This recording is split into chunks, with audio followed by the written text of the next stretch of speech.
You guys ready? All right, all yours. So before you play, why don't you announce what you're going to play for everyone who might not know? We are playing Eine kleine Nachtmusik by Mozart. Second movement.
You guys get Sure. right back. Great. How long have you guys been playing this piece? Couple months. Okay. And do you all like it? Enjoy it? Good. So have you thought about any pictures or scenes like from a book that go with this music? No. All right. So what does Nacht music mean? Night music. Like, does this take place in the morning, afternoon? Is it late at night? Or is it right when someone's going to bed? Like evening. Evening? Okay. Sure. So what do you feel in the evening? Are you ready to go, or are you a little tired? Kind of tired. Tired. Is there ways you can bring that out in the music? Like how?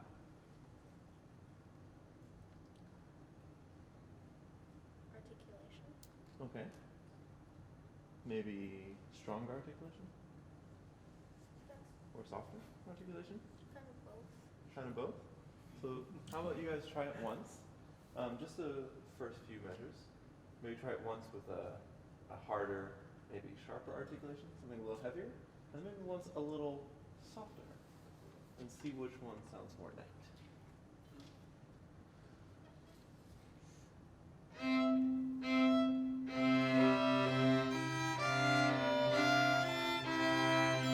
Good.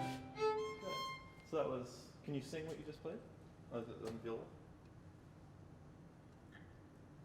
Was there separation or was it connected? Your first two notes. They were separated. Okay. Can you try it once a little bit more connected? More breathy. And as a group? Om, om, om.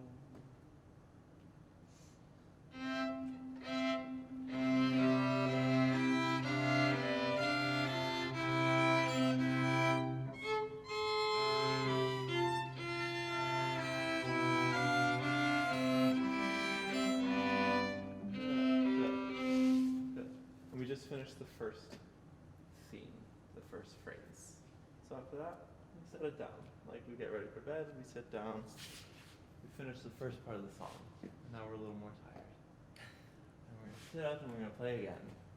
So give the music a chance to rest. So try it once now and finish the phrase. Start falling asleep and then wake back up.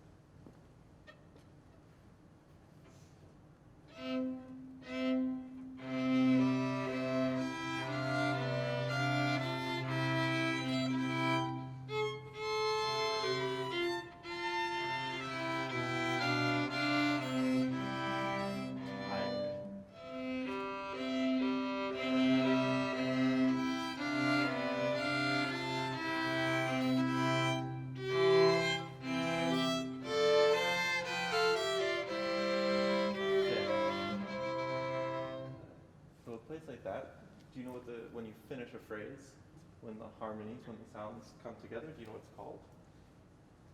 It's called a cadence. Have you heard that word before? Yeah. So it's a cadence. You finish off, you finish your sentence, and then you start again. Do you want to take over? Yeah. Yeah, you can go. Okay, great. First of all, I want to commend you guys. You guys play very, very well together. I can tell that you guys, well, it seems as if you've spent a lot of time on this, and you guys sound really good together. I wonder how much better we can make that happen. So at the beginning, you're doing such a great job at cueing them. Everybody comes in and it's nice, and then we're working. But I wonder if we cued in the same character as the music, if we could make a more concise start. Does that make sense? Okay, so let's go from the beginning where you have these two up-bows, right? Now, who do you have that with?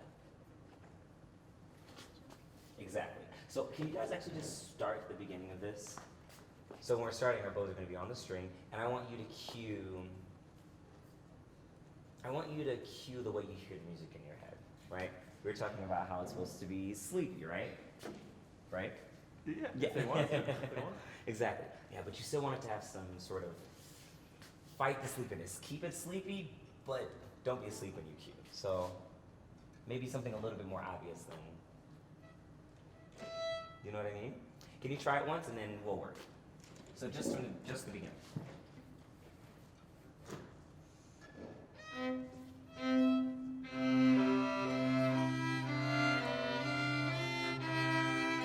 Good, not bad, not bad. There's a little bit of inconsistency. You started a little bit later. Can you try it again? And this time, can you watch her bow and see if you can start moving your bow as soon as she starts moving hers?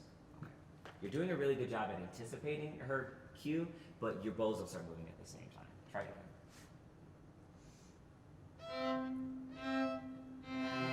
Yeah, it was much closer. Can you see if you can get even closer?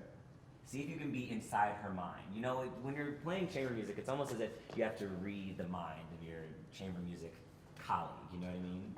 Yeah. So what I'm saying, actually, I'm going to piggyback on that a little bit. So one of the things that I think the two of them have kind of highlighted on is thinking about things in terms of picture.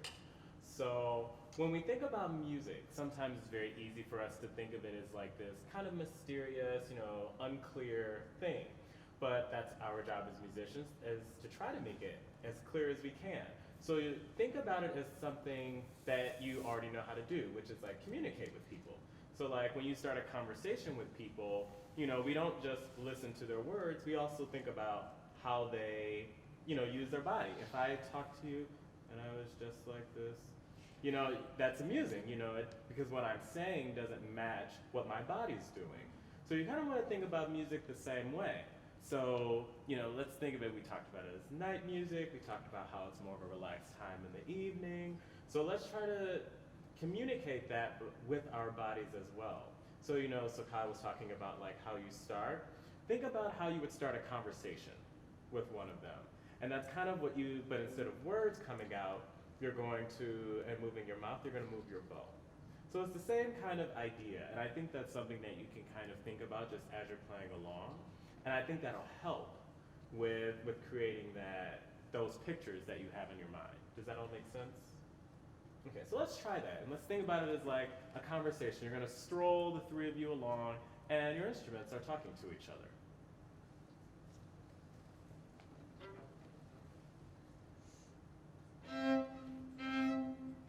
That's a lot better. I'm sorry, I didn't mean to Keep stop going, you. keep going. Do it again. Once more for good luck. Yeah. You guys can do better than that. Try it one more time.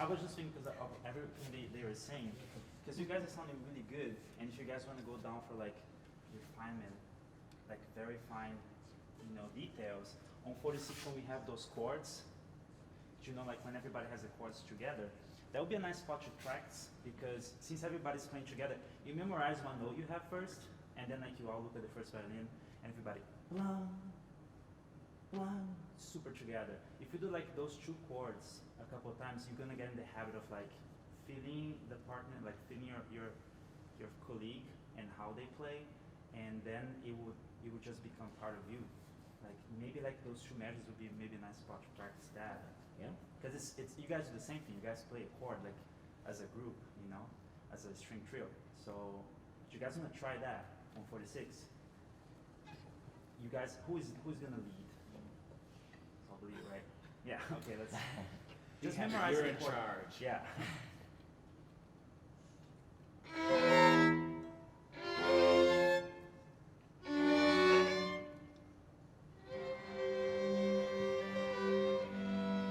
For the first violin, don't be afraid of those chords. Just go for them. And if we miss it, we miss it. It happens. But, people will forget about that. You just want to make an impression. So just go for it. Can you guys play forte? What would be the forte there?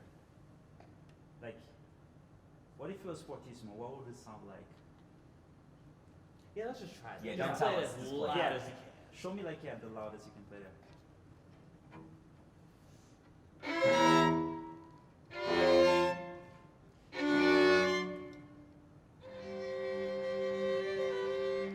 Yeah, That sounds a lot better. that was, first of all, yes, like that was the sound that we're going for. Okay, so let's talk about the length of these things. How long do we want to be?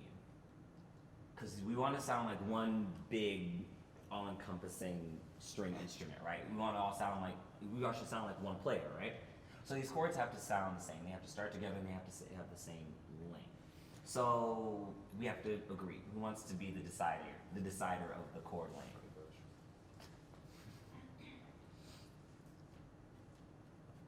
That's The viola. Let the viola do it. The viola never gets a chance. So let's take a list. Like, Let's be a democracy. Let's be a democracy. Everybody gets to say what their vote is. How long do you? We'll start with the viola. How long do you think it should be? A little longer than a chord note. Are you okay to sing it? Or you want to sing it? Okay. You wanna? How about you play it for us? Play what you think.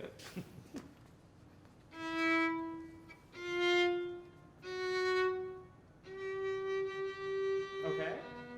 So that's her opinion. Okay. You want to show us your opinion? How long do you think it should be? Do you want me to play it? Yeah. You can play it or sing it, whichever one you want.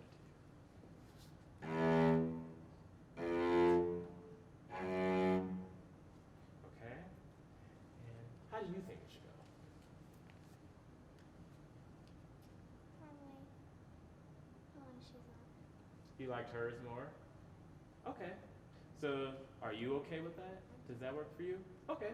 So, let's just play it once more so we can get a clear idea of exactly what the length is that we're going for. So, they liked yours. So, let's hear it once more just so they get another shot at it.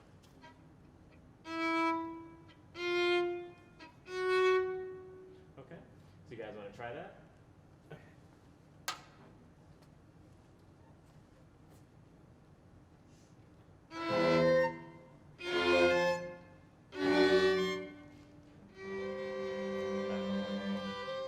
Can we try one chord? Can we just do the first one? Bum. Like that? Can we just try it?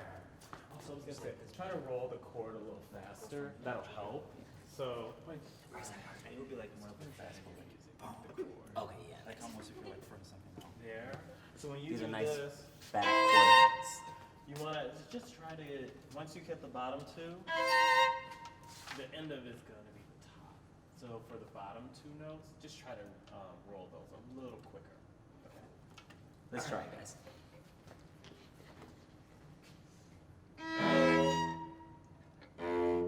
That's okay, we'll try it It's again. okay, yeah, and I did say to only do one, so that was my fault. Yeah, but let's just try the first two. Bum, bum. Okay, just those.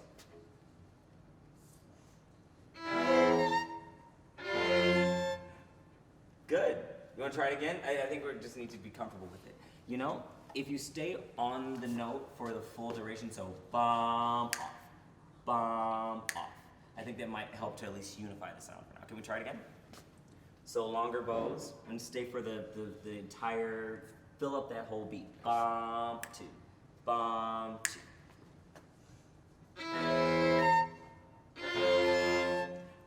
Yeah, the length was a lot more unified there. So here's a trick also. Kyle touched on it a little bit earlier, once we look at the note and we know what we need to play, the next thing that will help is if we all look at each other's bows. And then we make sure that we're stopping at the same time. Because basically what happens is like, it takes a little bit of it takes a split second for our ears to necessarily catch the sound.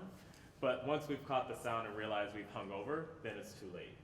So once you see the note on the page that you're going to play, say like, okay, I got it. And then right after you start, then you look at, the person next to you, connect with everybody, and make sure your bows are stopping at the same time. So let's try to keep that in mind. I could. Yeah, so they You guys want me to conduct you? Sweet. That was right. Okay. All right. Guys ready?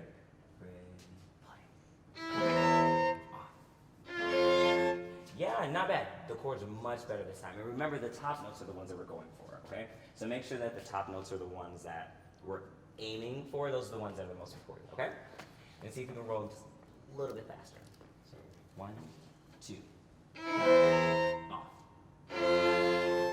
That was the closest one. Can we try one last time? And we'll move on from this part. Ready. And also a little bit more cello. Because you're the foundation, I like a lot of cello. Ready.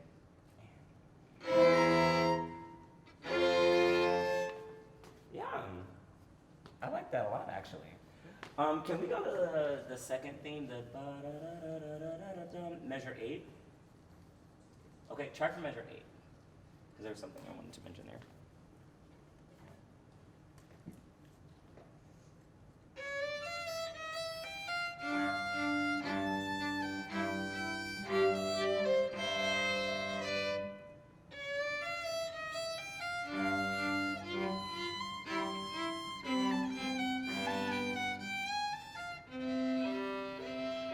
Good. So when you start this part, ba-da-da-da-da-da-da-dum, can you do it with a little bit longer bow so that you make them when they come in on the second bar really, really confident where the downbeat is? And you have da-da-da-da-da-da-dum, bum. So there's no question at all of where they should start. Can you try that? Start from A's right here. Oh, I mean, you guys too. Nice try.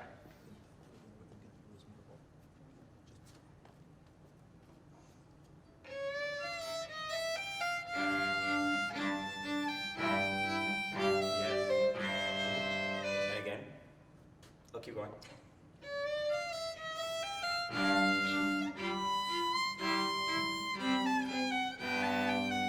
Keep going.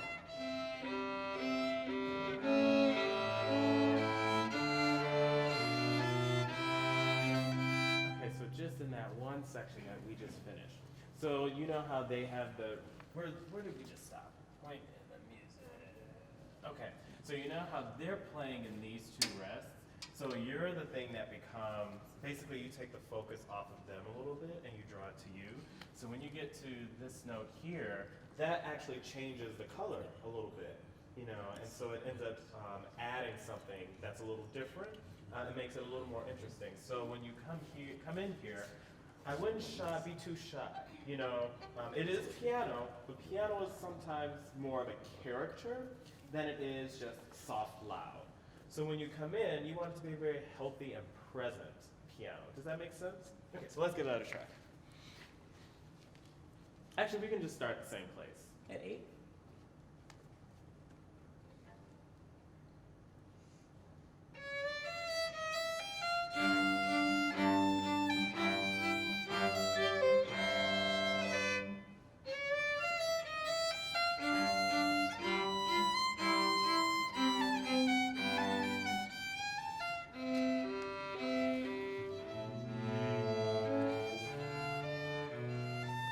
Sorry, I distracted you.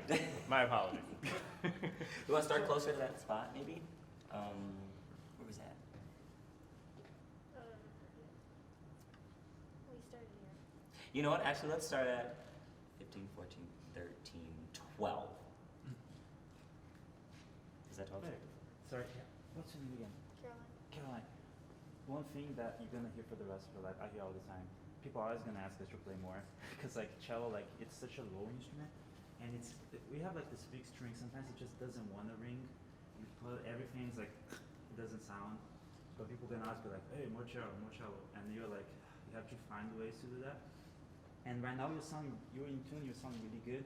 You can just enjoy more of the sound, and you can just go a little bit lower, closer to the bridge, like a little bit, and just go for like a full sound. It's better to give more, and like people say like, hey, too much, than like have people like, wait, the cello, where is it? And I struggle with that all the time too, because it's tough to make it resonate, you know? Do you think we should try on one note, see if we can get Yeah, a nice big a sound? very. Do you want to try? Yeah, just try. Pick maybe the G or. Pick a note. Yeah, your favorite note. And yeah, so like let's say if you stay here, like around that spot, and you use like the weight of your arm, you literally just like just do something that's very loose, and you just do a down bow that's like that, very sloppy. Don't worry about. This is already much more core, much more presence, you know. The beginning of the notes, you just have to be careful, but try again and make sure that the beginning is not scratched. I mean, I like it better. Yeah, I like that too. I like so much better. So try to go for that sound now with all of them. They're gonna feel much more safer because we're the one who give them the ground. Yeah, They you're the cannot play foundation. with us. They Yeah. build everything on top of you. Without the cello, She's like, they I like lost, that. though. 15, 14, 13, 12. Yeah, that's 12. Maybe from 12?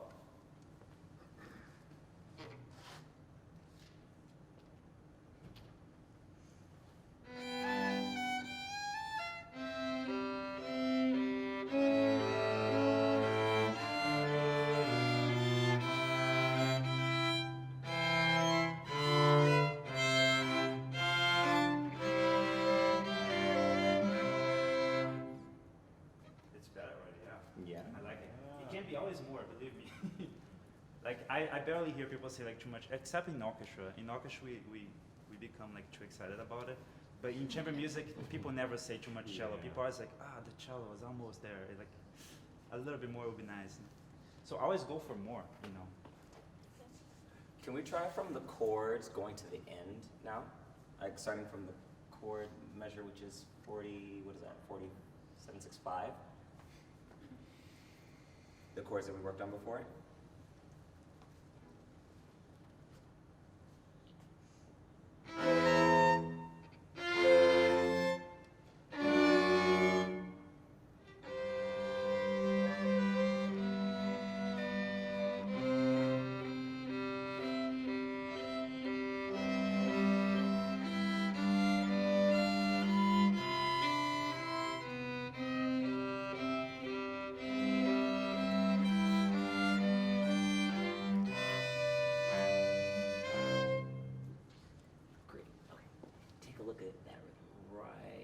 See how it's dotted?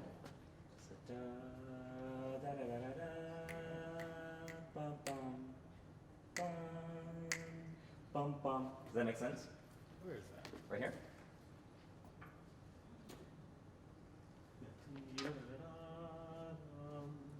This?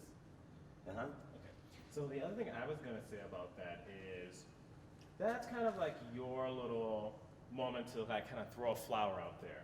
You know, so you can try to, I don't want to say play with it in the sense that it's free, because we do have a rhythm there, but you know, show off a little bit. You know, that's kind of your moment, you know.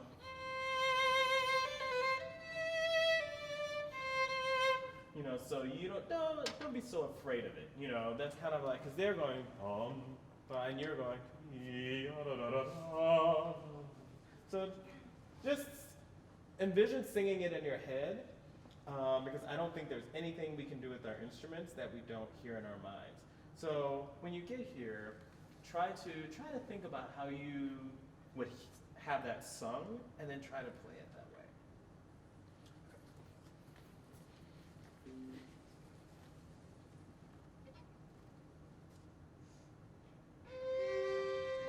The chords. Oh yeah, so the chords. Sorry.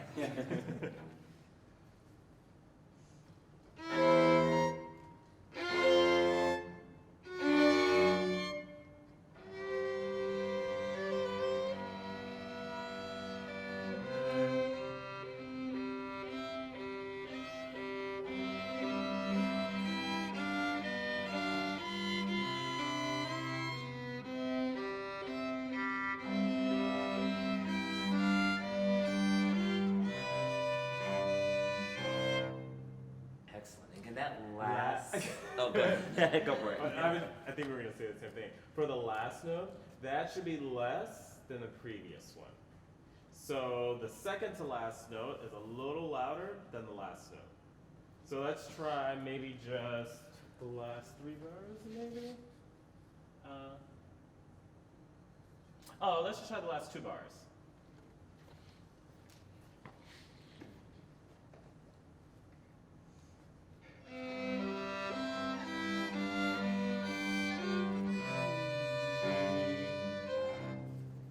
Beautiful. That was really nice. Good job, guys. Thank you. Really. Thank you. Next victim. Okay, we'll go. Is that what it said? Yeah.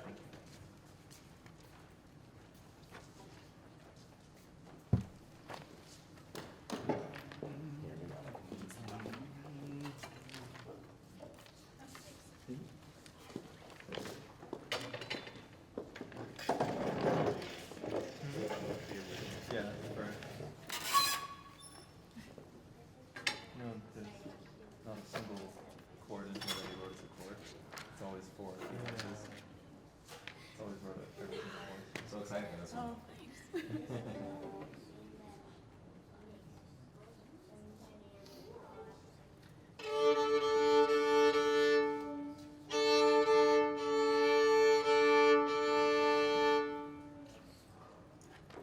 Really cold. I'm glad I don't have to play. What? I was joking. So I'm glad I don't have to play.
of Bach. Yeah. So there's just a couple things that that I think we can improve just a little bit. The first thing that comes to mind is rhythm. Okay. So the rhythm is a little bit unstable in a lot of sections. Okay. And it's difficult because rhythm and tempo can sometimes blend together. So sometimes I wasn't sure if the rhythm wasn't correct or if you were just speeding up. Do you see what I mean? Yeah. Yeah. So I'm gonna have you play a little bit, That's but fine. I think, and then I'll address those sections when they come. But one other thing I want to highlight is that Bach is known for constantly having a number of voices in the music. And one of the voices that I think is not getting quite the love it needs are the bass notes. Okay. So, for example, this first chord, that's not all melody. So when you start, this is setting the bass note. It's basically, it's not a pedal, but it wants to give the illusion of that. So that's the bass note for here. So let's just start from the beginning, and then we'll work through it a little bit.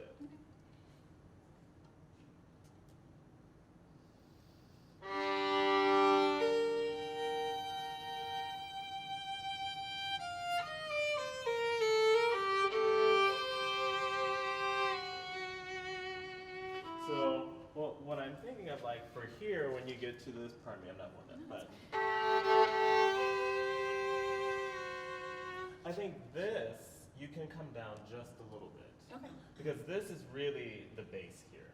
And this is more of the melodic line here. Okay. So, and also when you start here, I wouldn't spend too much time on the middle two notes. Okay. You know, I would get to the top a little faster.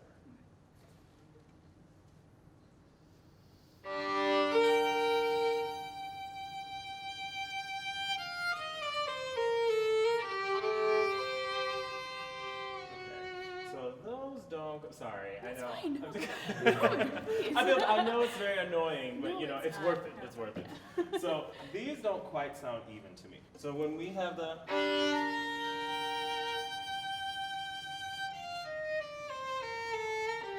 you know, those all have to be even, except, well, the last two are a different rhythm, but all of these, between these,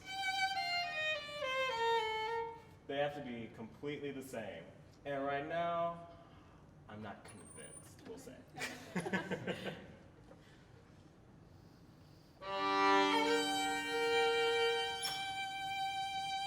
Okay, let me also help you with this doesn't need to break so high in the bow. Okay. Because what's happening is you're kind of running out of bow a little bit, so you're going, and then there's like this decay because you have nothing to use.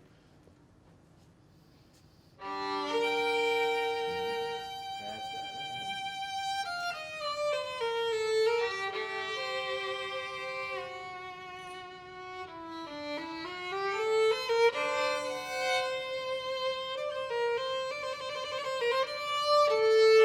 So there, that's one where the rhythm is being cut short.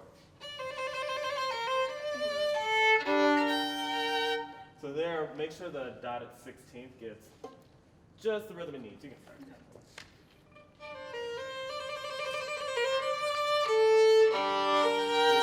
It's still a little too fast.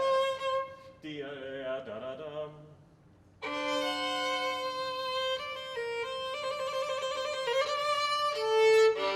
Not quite. Yeah, I hear it. Actually, it's the same rhythm as this one.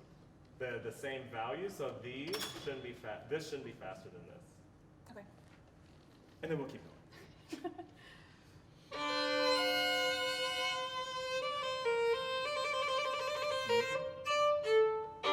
Well, you know it, so you know you're working on it. Okay, let's just keep going.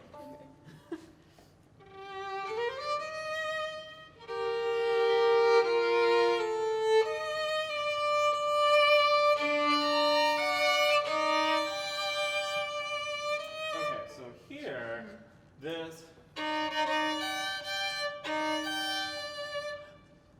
these two are the G and the E flat are not the melody. So those are just. So you want to get to the D a little faster, just in tune, unlike I do. Just right on it? We can start at 3.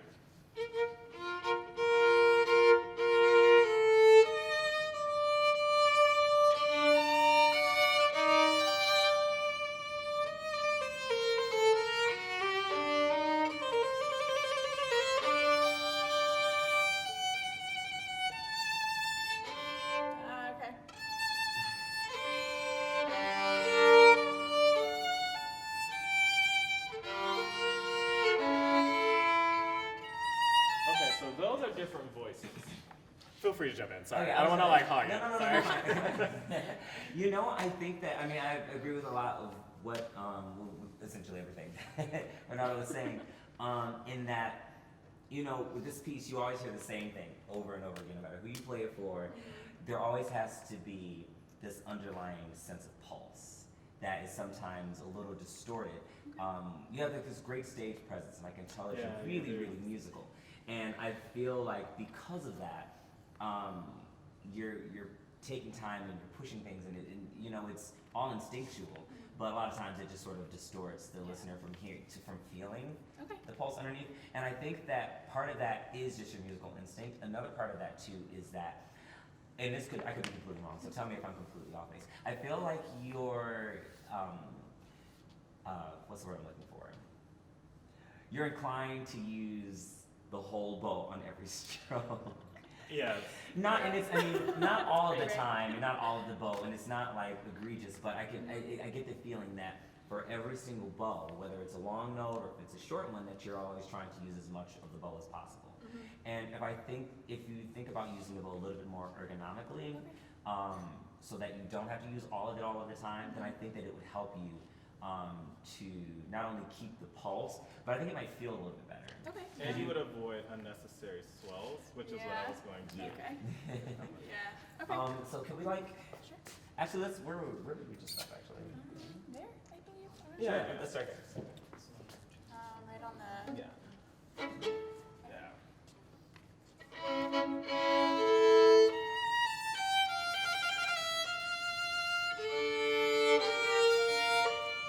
Different voice.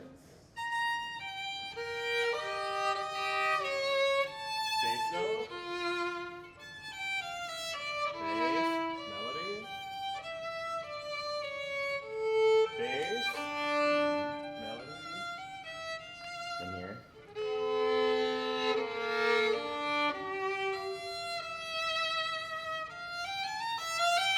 Okay, so that's Yeah. the section. Yep. I'm trying to be fancy and it just didn't work. No, okay,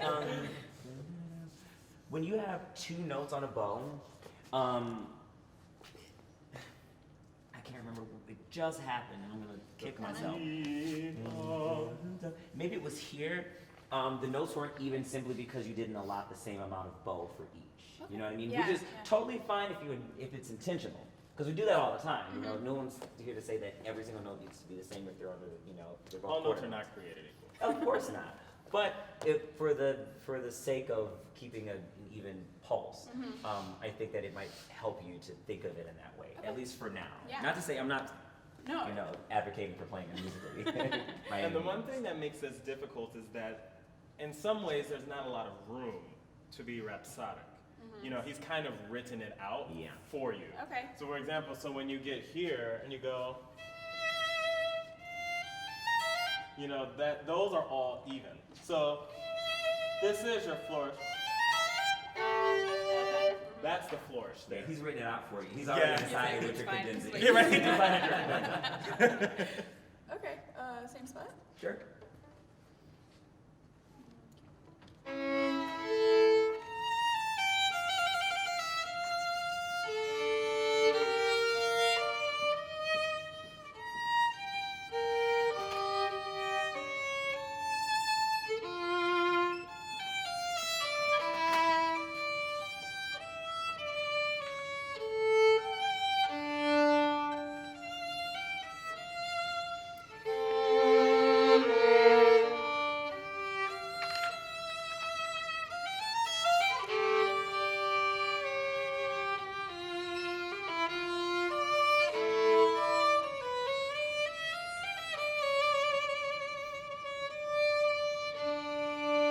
So this is one of those spots that I feel like Yeah. you're using all of the bow. And On the Uh-huh. section right there. No, Okay. let me ask you this.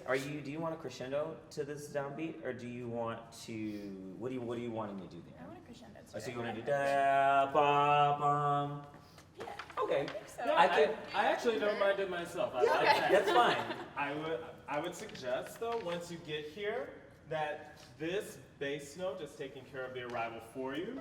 This is starting a new phrase. Got it. So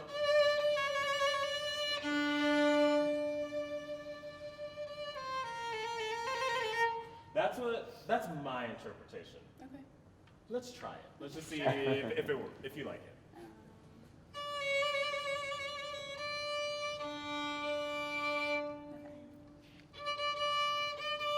You know, so I should have said this earlier, sorry. Lean on lower notes. That'll actually help you avoid crunching. Okay. You know, because that sometimes it seems like Yeah. you're very timid, you're worried about the chord. Lean on lower notes and that'll help. So for example, you want to do a crescendo here. And especially it's nice that this is an open string. So if you lean on that, you can get off of it and let it carry itself because it's a bass note. So when you go,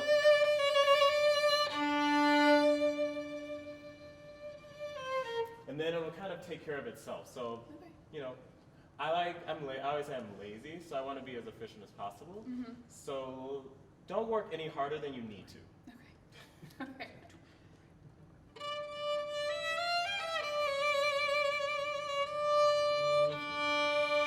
Okay. The bow distribution on that 16th note. Am I using too much bow? Again, it's not, in this case, it's about being, if you want to use that much bow, then it has to fit inside Yeah. the parameters of the rhythm, Okay. in this case. Can I say one other thing, and I know we might have to finish pretty soon. One thing that has been always a stickler for me with this movement is that, or I guess all Bach in general, anything that you play, is that there's so many different, they're not episodes, but I like to call them episodes.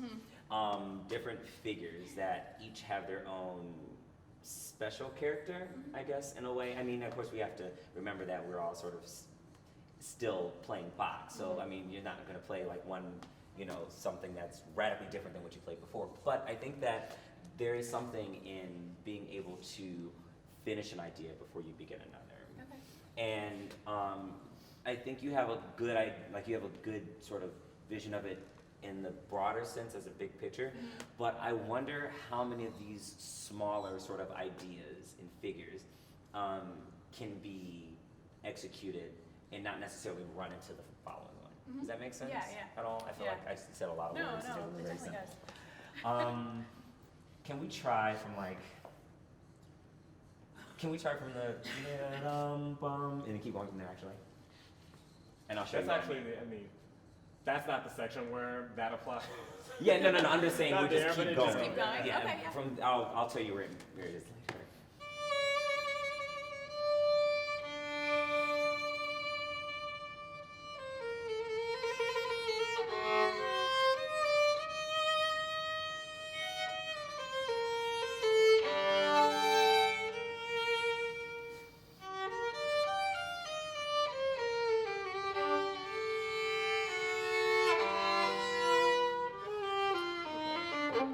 And that here, I think you're highlighting the Yeah. note that isn't meant to be part of the melody. It's Okay. which one do you think it is? It's definitely the beat, Angela, that I'm highlighting. It's not supposed to be part of it because the melody goes. Right. So you should, because that's the end. So I you'll know what I'm just gonna say. Here, this. What is this?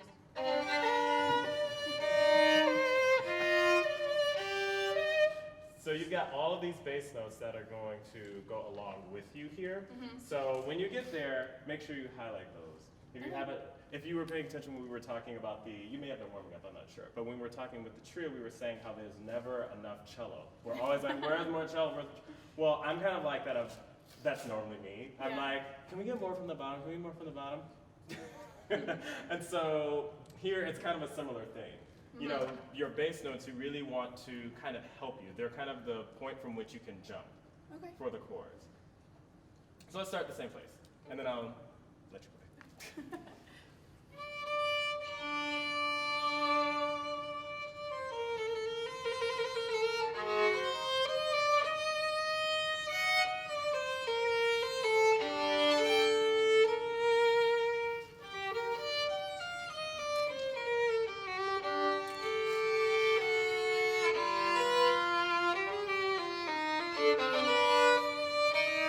Same tempo.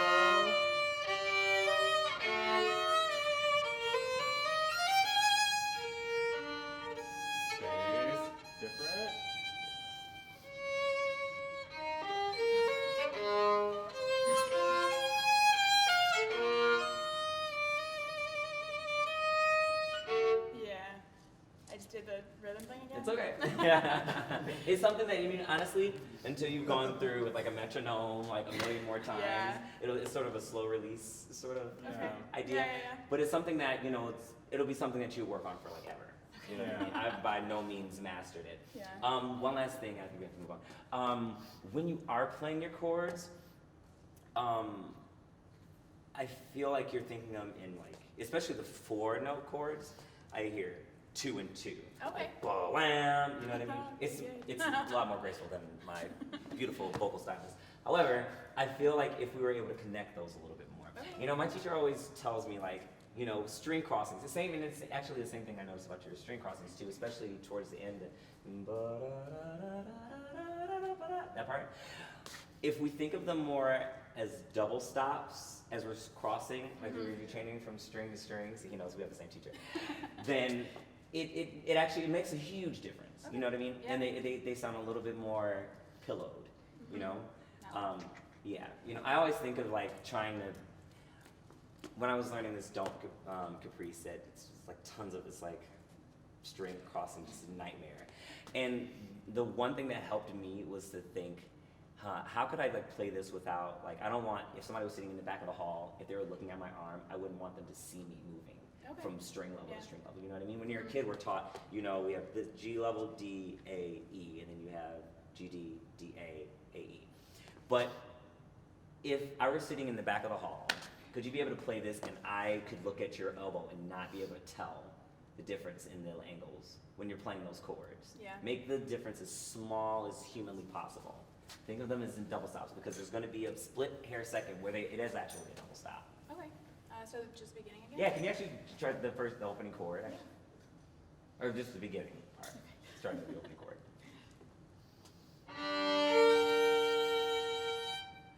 It was a little better actually. Try it again. Try it once more. It's okay. One more time. It's okay. Can you start from the string this time too? Yeah. Okay.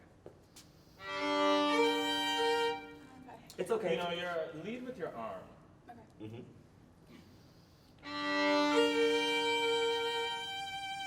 When you play your open G, your E string is already ringing. As soon as you start the instrument playing, all of the strings are ringing simultaneously. So keep that in mind when you go to the A and the E or the B flat and the G on top, that you're not starting them, you're not doing you're not doing this, they're already ringing. And all you have to do is sort of play into the vibrations that have already been set into place. And the speed has to stay the same when you roll the chord. Mm-hmm. Okay.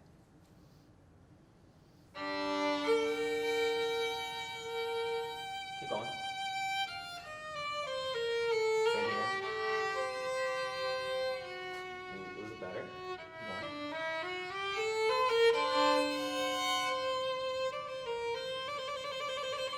Last try. That was the best one. Yeah. That was the best one. One thing I can say, one trick that I think will just help you, I know you have to move on, the one thing that will help is getting to the important note faster. Okay. Because sometimes, I hear, like, but then, and you want to kind of hang on because, you have a musical instinct, you're like, oh, but the melody, and so if you go,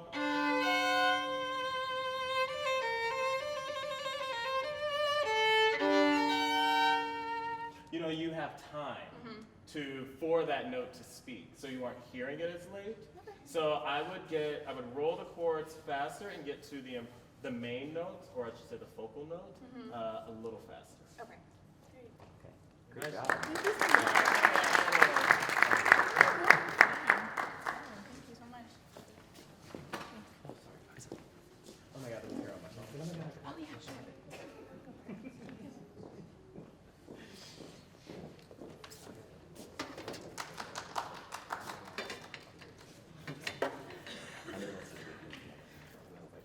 Hi, Jason.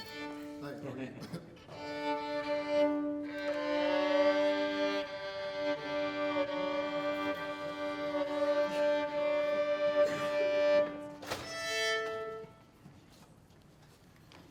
I'm Jason, playing Grave from Sonata Number 2, A minor.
No two? And a dude. No, I'm kidding. Sorry, so if we continue on to the fugue, let's just continue on. Right. No, I'm just kidding. So it's nice having both graves back to back. There are a lot of similarities between the two. Yeah? Mhm. What are the two, I haven't played this, I'm sorry, I'm a viola. I played that one, not this. There are two main parts of this grave. What are they? Or two main facets in the composition. Well, like bass notes. And Bass notes is part of it. the melody. Melody is also part of it. Or maybe structural assets of this work.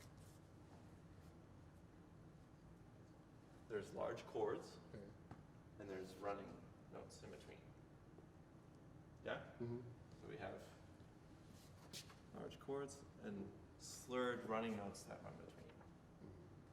So the way I see it is push and pull in rhythm, of course. But we have a large standing organ harmony. Bach was an organist, a fantastic organist. Mm-hmm. And then a flourish to the next. Okay? Have you ever thought of it that way? No, but it makes sense though. Yeah, so it's kind of like we take large steps, and the space in between is how we get there. So I want you to try it a little bit in rhythm, or maybe for this time take it out of rhythm, but find the big chords and make those your pillars, and use the smaller notes to travel in between.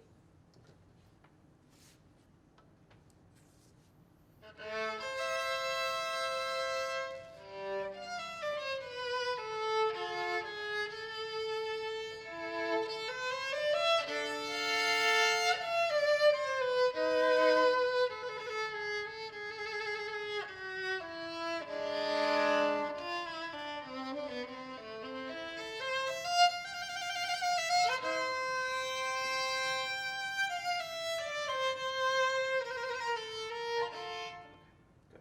How many big pillar harmony chords did you hit in that span? Maybe 5. 5? Good. I see almost 4 unless you're counting 2, possibly 3, 4, and 5. Yeah. Maybe. And the middle notes are really, they're so quick that our ear can pick them up. And we can perceive the harmonies and the textures that they fill in. So we really only need to move through them. Okay, so they are in rhythm, Mm-hmm. but we try it once now out of rhythm, just as a flourish, as if you were just through them. Okay. Just hit the big chords and move.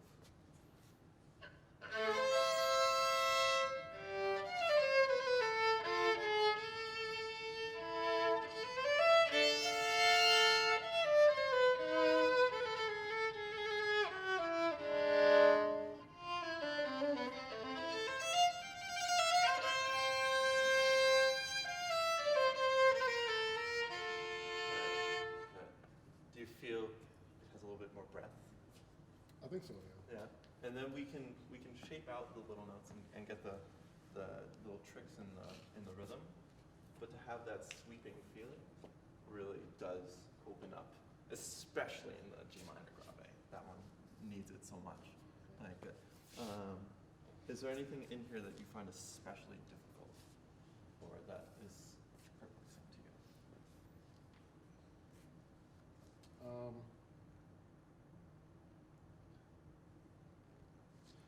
Maybe this. Where's that going?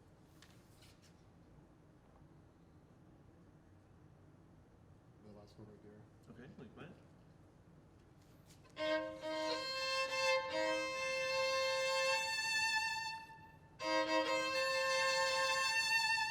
So what about it is difficult? I want to expand the A a little longer, the top note, make it Mm-hmm. bigger and stuff, but I don't know. It doesn't come out that way. Okay. Could you try rolling it from the bottom with more power? So quicker, stronger, and holding longer? Maybe more on the D sharp? Okay. And try going from before it now. Maybe from here actually. 2 about here.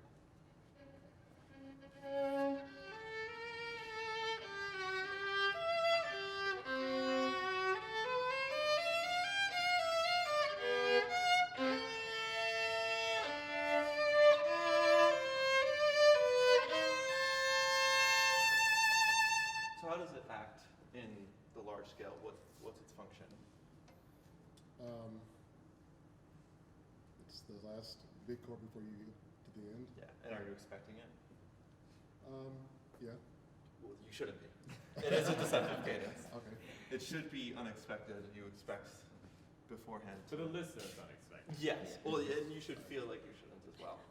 This is a harmony that really shouldn't be here Okay. traditionally. So try hearing it, same place once again, and try hearing it getting shocked by that D sharp. We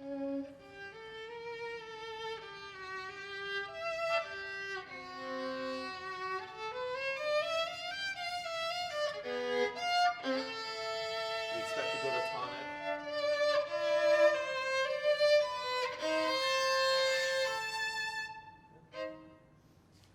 Can I say one thing?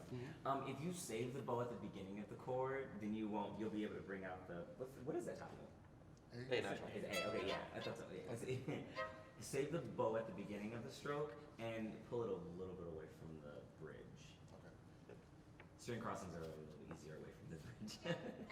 Yeah, your bow should angle the opposite direction. So basically, the thicker the string, the farther away from the bridge you have to be. So right now, it looks a little like this. But for this, you can afford for it to be actually the opposite. Okay. So,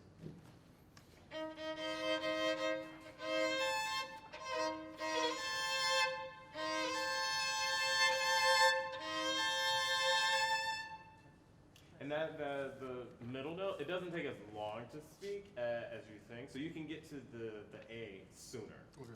And that'll help you sing out a little more.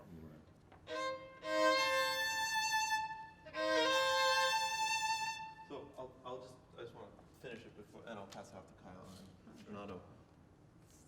When I say move through these chords, what I was missing in both performances is a large scale harmony, understanding of the functions of each chords and where the piece actually goes. And there are a few areas where it's really unexpected where we are, and some of the chords are surprisingly beautiful. So planning out the large scale harmonies first, and then filling in the added beats might be something you take next in your practice room. Okay. I'll pass that. So nice job. So actually, he touched on something that I wanted to bring up because each time it didn't happen, I was like, So where is the section where we just stopped?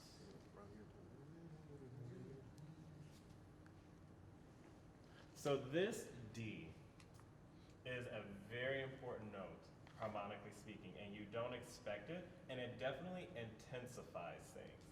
However, it sounds a bit equalized right now. It doesn't seem like it seems like it just fits in with everything else, and I think it can afford to stand out a little bit. Okay. So let's try maybe from here, from 19, and then when we really try to bring out that open D when we get there.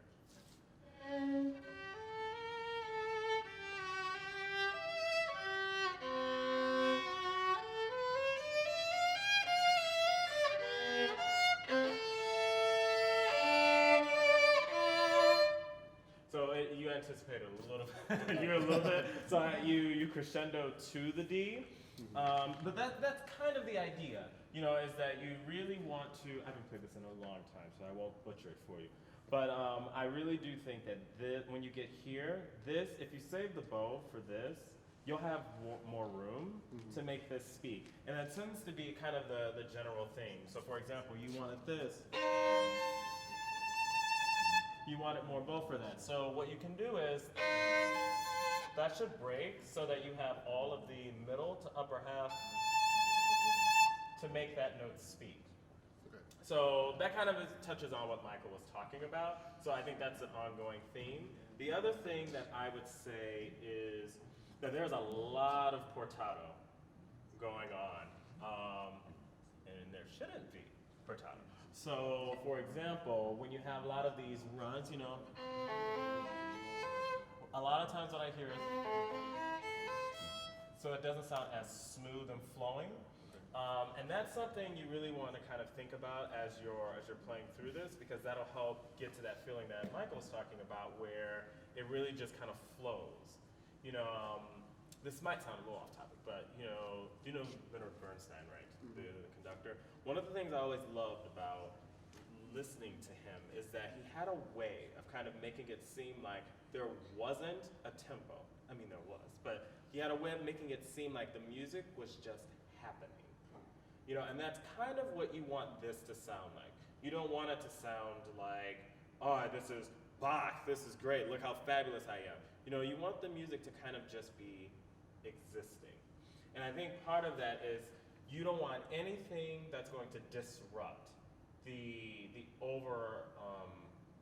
overarching melody that you have here. So when you have these runs, you really want them to be as smooth as you possibly can. And so let's give that a little bit of a shot. And you brought up bass notes, so really make sure that for this, you bring that out. And so then when you get here, that's a different voice. Okay.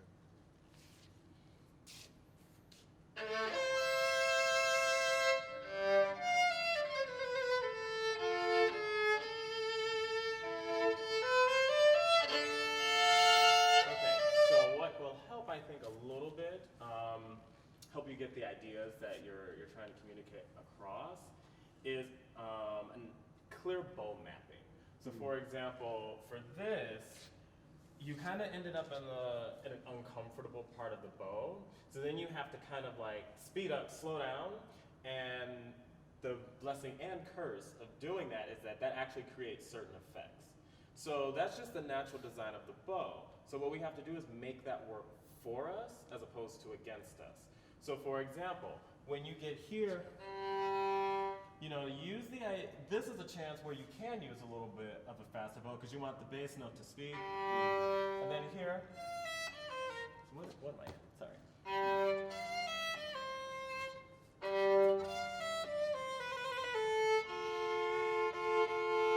There you have this. That should stay all in the upper half. You know, so you can use more bow here.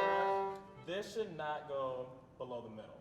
Because what happens is that you end up in a very uncomfortable part when you're here, and then it's like, you know, scrunching to get the notes in. So let's try that again. Can I add one other thing too? It would help a lot and remove a lot of the tension is if when you are playing notes under a slur that you don't do like a sort of like portato in between. Like it's sort of, you know what I mean? If it's a real legato, it's da da da da da, you know? It should be one note in the right hand.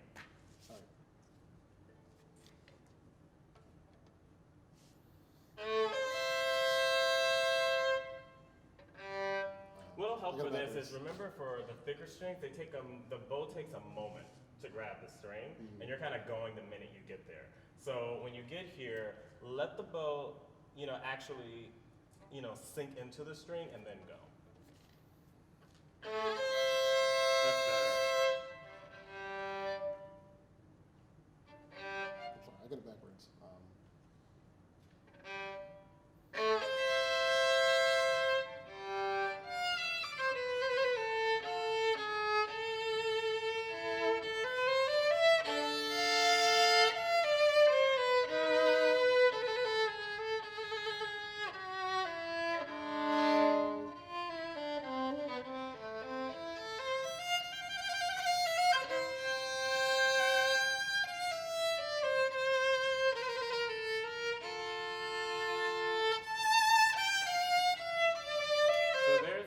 Where I heard a really, really, really big swell, so I heard, and there I think that makes that note, you know, seem much more important than it actually is, and for that particular figure. So this, that's where I think you really can move once you get here. Okay.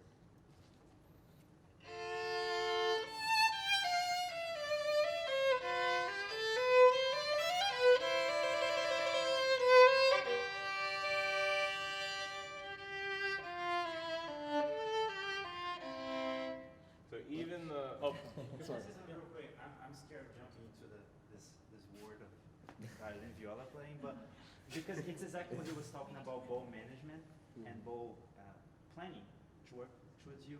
Because I was observing like even like when you're arriving to the chords, because you're usually using like the same amount of bow type of like you're not planning them well.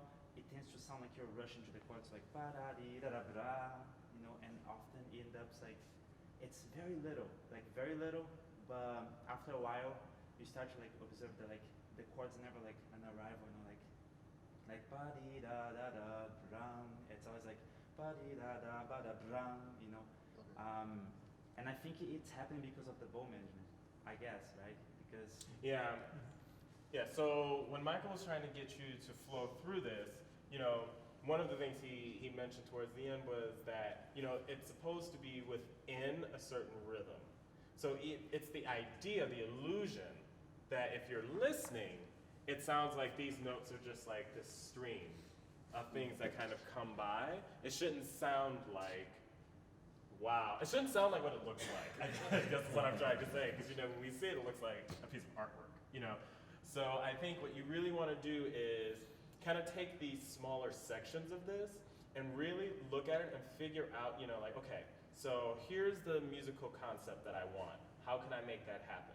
If you really want to crescendo in a certain place, see if you can come up with a bowing that allows you to have enough bow to do that. Or if you, let's say, for example, the beginning, I'm not sure if that's the bowing that I would necessarily use. I'm trying to remember what I did. I played this a while ago. Let's try that. See if you can do this down bow, and then do this up. Is that what you were doing? Because or are you doing what's written? No, I've been doing down by the G. Okay, so let's try that again. I think we have one more person that wanted to. Oh, we have another person. Yeah. Oh, sorry. Okay, so yeah, so let's try that again.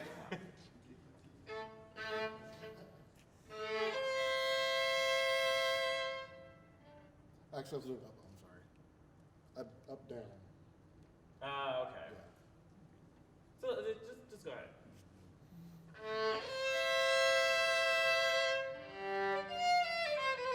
Okay, so what happens there is that you use too much bow for this. So when you do this, you don't actually need that much bow for this run here. So.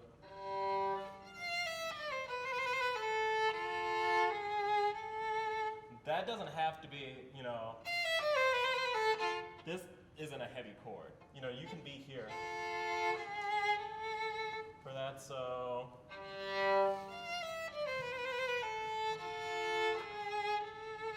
That I think will work a little easier. I personally find this uncomfortable. And I think it makes it a little heavier than it needs to be. So let's try that once more, and then we have to move on.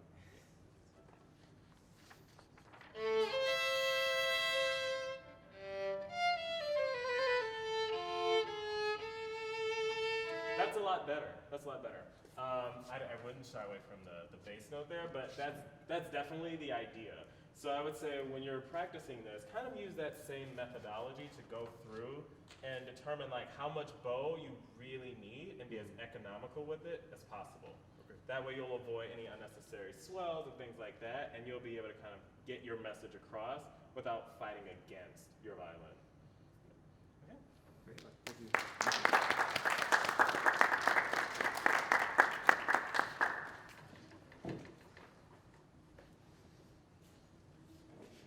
It's funny, I don't know if half hours like there's so much stuff like I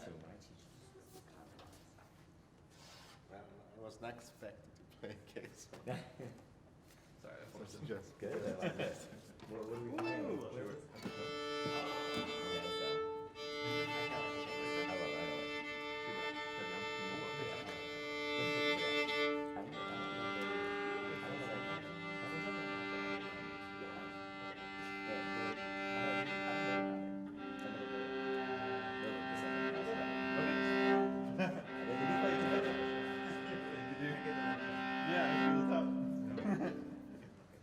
Are we not piano? We can play both piano. We can play the both parts. Wow. Should be amazing. Are you gonna play piano? I mean, I could play one line. Just to give you a Since sample. we're at it. Do you know it? Oh yeah. I know it, but I know.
If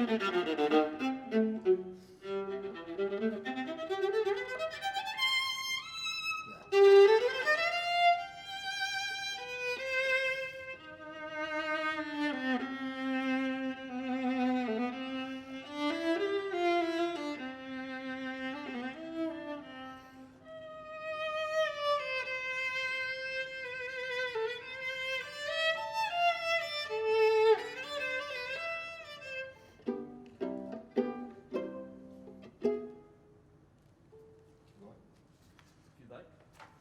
It only gets harder.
You have a really lovely sound. You get a great sound out of the instrument. Okay, so I'm not a violist, but I know this piece kind of well. But I can give you some really, I think, some things that might be helpful, just from a general string player standpoint.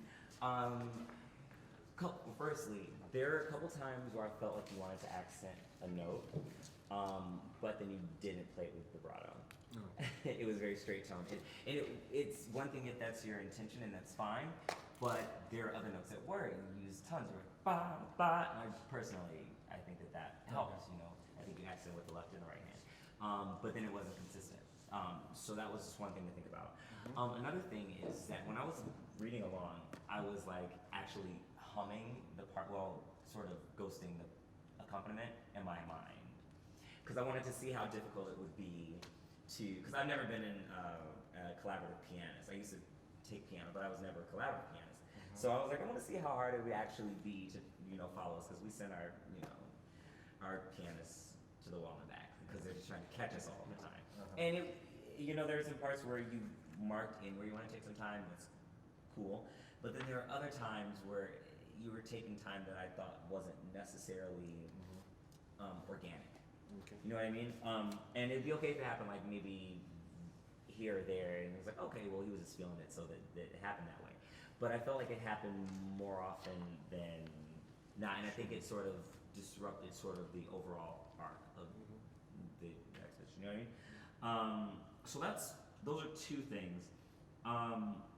Also, when I mean, this is something that you've been told since you were a kid, I'm sure, but we have to exaggerate our dynamic changes. You've done a really, really good job of thinking of this in a very musical way. It's very nuanced, but I think that, I guess I should ask you this before I should just assume, because there were some things that you did that didn't necessarily align with what's written in the score.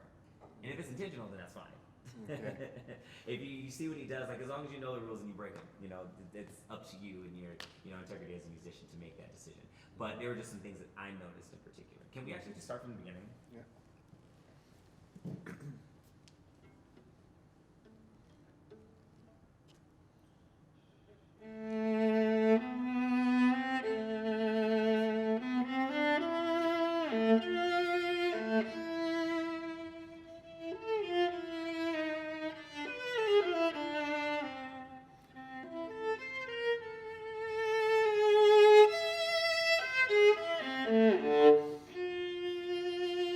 It's really beautiful. So then let me ask, so when you got to here, did you mean to take time there? Or did you mean to just crescendo there?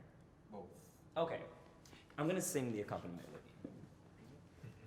From the beginning? Yeah, from the beginning. Da, da, da, da,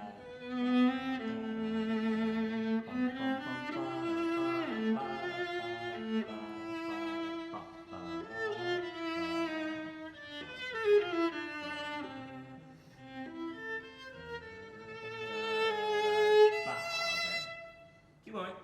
Yeah.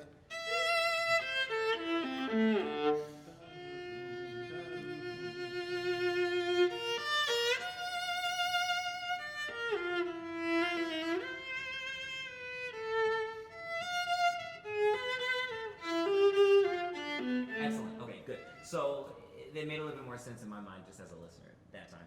Now, when we get to 22, where does the new? It's a different character. There's a new air here, right? Yeah. Okay. So does that happen on the first beat? Does it happen on the second beat?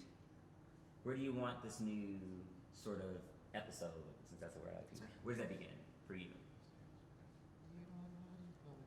So you have ba da da da da dee dum bum ba da. So then knowing the accompaniment will be really really helpful here too. Which I'm not saying that you don't, because it's bum bum bum bum bum. So they're eighth notes, right? So it would be really. Can you do that for me, just from maybe 20? Because whatever the new, if you're taking time going into that cadence, and you want to do like maybe an up tempo in the new character, is that what you were going for? Yeah, I have a coma, like, I don't know, it's like, it's because that I have. Yeah, absolutely. Because this is the resolution, so it's a part of the cadence just happened. So then. I think I'm taking too much time to do, okay. Well, I think so, but like I said, if that's what you want to do, convince me. But.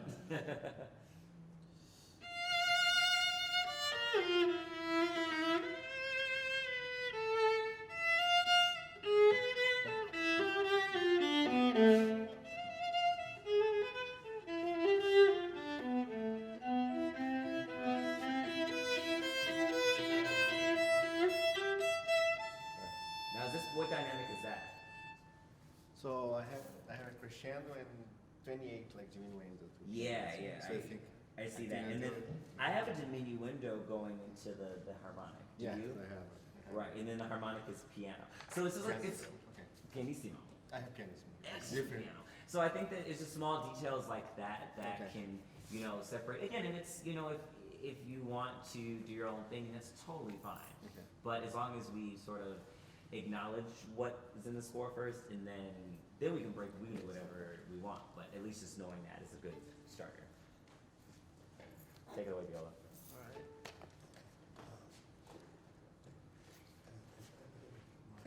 Okay.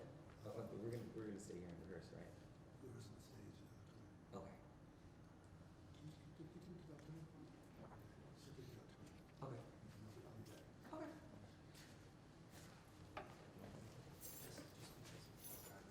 Real quick, just because of the symbol dynamic, as I was saying in the back, like that dynamic contrasts are great, and the sound's really beautiful. But like in the back, like I was imagining with the piano, it would be like I don't think I would be able to like, hear the viola through. I would hear the viola, but like not as present. But I'm not saying that you should play louder. Like it's more of a core sound. Even like the pianissimo harmonic, that's an A, right? Yeah. And the cello was an A. It's like a piano, but like that has like the core, like the you know, like that's the bottom of the note. Because like from back there, like I was just imagining like, if the piano was playing, the dynamics are beautiful. It's not playing louder piano. It's So I like, had pianissimo in that Yeah. So I was that like was playing loud, not loud, just Yeah. a little bit more. Because yeah. I know that's.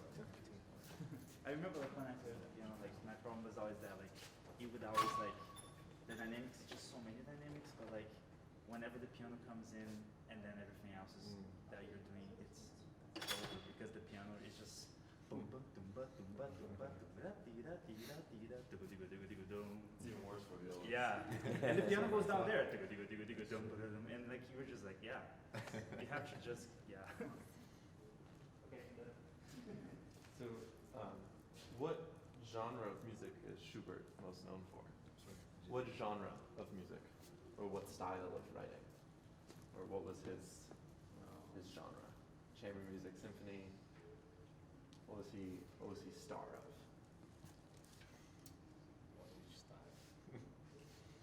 Gretchen, Spinrada. Yeah. Do you know? Sorry? Do you know? I'm sorry, my English is like So, it's worse. Okay. okay. What did he compose a lot of? How many symphonies did he write? 9. How many string quartets? I'm not sure. I'm not sure. 15 string quartets. Okay. Do you know how many songs he wrote? Not Leader? lot. Yeah. A lot. He's a vocal composer. Yeah. Over 100, 200 songs. So this is really a leader as well. Originally for arpeggione, but now for every instrument who wants to play it. And this first line, is it a vocal line or is it like Bach counterpoint? It's very different. So I'd like it if you could play it more, like you would sing it. So would you like to try and sing it? No. No. I'm sorry. No. Okay. So try it once, just the first 2 measures, even before the Sing or yeah, from the opening.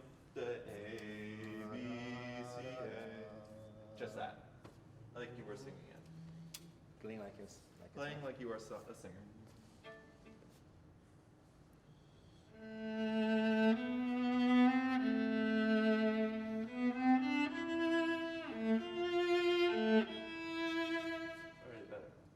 Already better. It's much more relaxed. There's no portato. A little bit here, but it's not too aggressive. It's still very inward. I think that permeates this whole piece for the most part. And then there are a few episodes of non-vocal writing. Can you point out a few that is non-vocal? Yeah, yeah. And what is that? Where is Schubert from? Not Germany, actually. No. sorry. Austria. Yeah. Austria. Viennese. Yeah. What is Vienna famous for?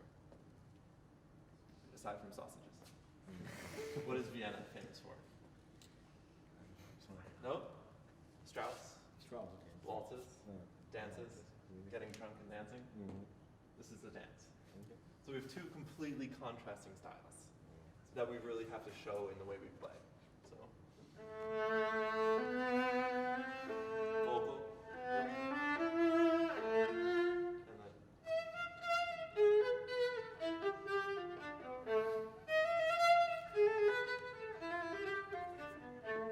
There has to be a very contrasting lyricism, or else the piece doesn't move and generate as much energy as it should. So can you try just from the top, just the first 4 measures, and then go right to the dance, if you think it's a dance.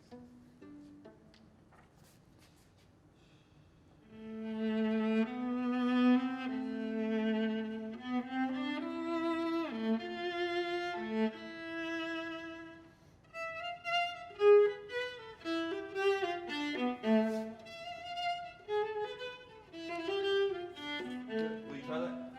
Halfway bow?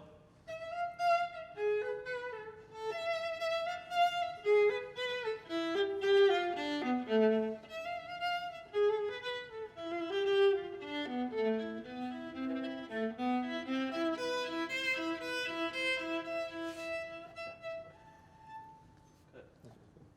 Does it feel better at a lower part of the bow? Yeah, It gets a little bit more crispness and Yeah. articulation. yeah. Good. Can we go, I guess, continuing on. I think this is a good spot. What is this? What is this? Yes. Will you play it as you feel it?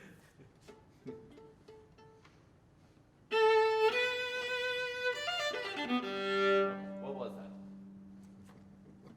Sorry. I didn't get it. No, what character is it? That's serious, no? Like, Sirius? yeah. Okay. Can you play it Sirius? Serious?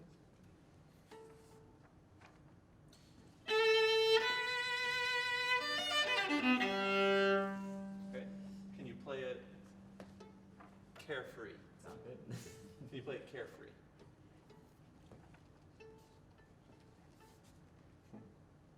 Carefree, like, I'm sorry. Like Light, easy. friendly, Like- friendly. Friendly. Playful. Okay. Can you play it like you're the best violist in the world? And you have no cares for any other violist? That's a weird violinist. Yes. So play it like a violinist. You're welcome. But yeah, play it Just with give you We're happy to have it. sparkle.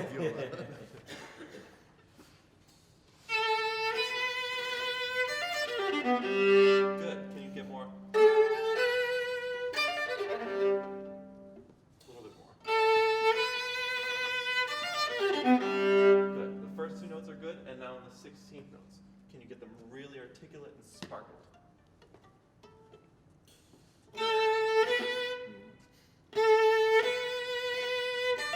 More? Can you just play the 16th notes and very.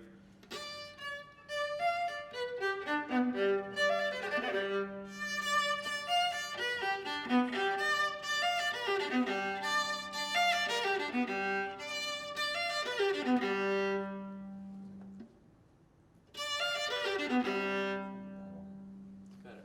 With that articulation and that up character, everyone in the back can hear it. If you don't bring out the small notes like that with intent, with character, then they get lost. And I think it's the same for the whole thing. So try now here, from here. With this same sparkle and articulation.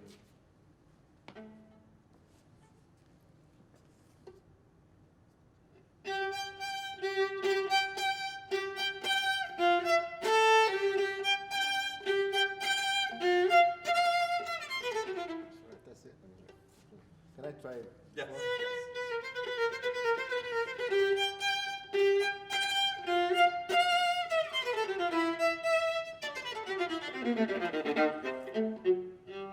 Good. I think you can take a little bit more time on the F, on the fa, before you start to fall. Ya da da da da da da da da da dum bum bum bum bum. Try one more.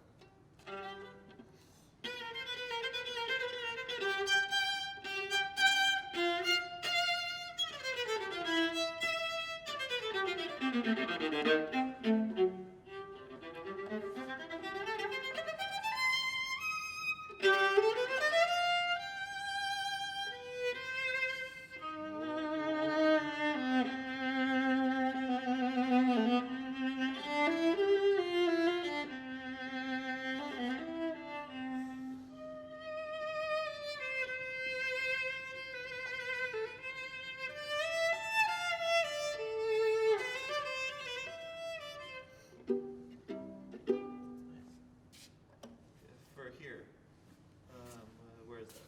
You're doing. So a nice easy trick, just do.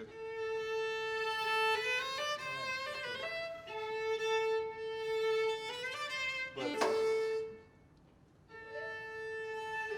sorry. Start playing both strings before you move.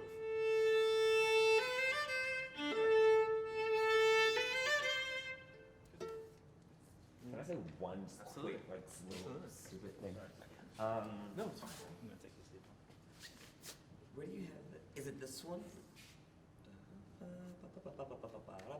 This Yeah. one. Can you start the 16th note from the string? From. Yeah, you're already on the string, so don't lift it.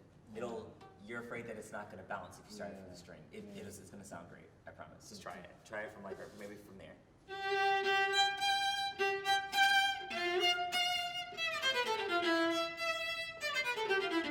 Can you leave the bow on the string?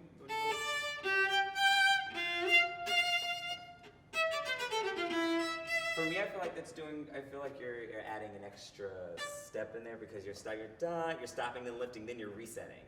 And you don't have enough time for that. So you're correct in that assumption. You don't have enough time for that. Yeah. I think that it speaks. yeah. You want the first note. If the first note can speak, then you have a lot better chance. The other ones too. Okay. Yeah. Great. Thank you. Don't be afraid of it not jumping. Great job. One final thing. Just where you were just playing. Will you go to your position? Will you go to where you're playing? No.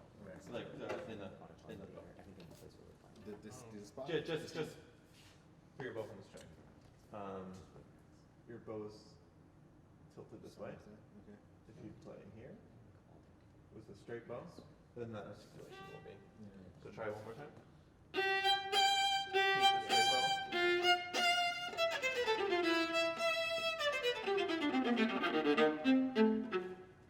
That makes a big difference. Okay. Film it. Take a video and see where it leaves. But the minute it goes here, you lose what we need from you. Okay.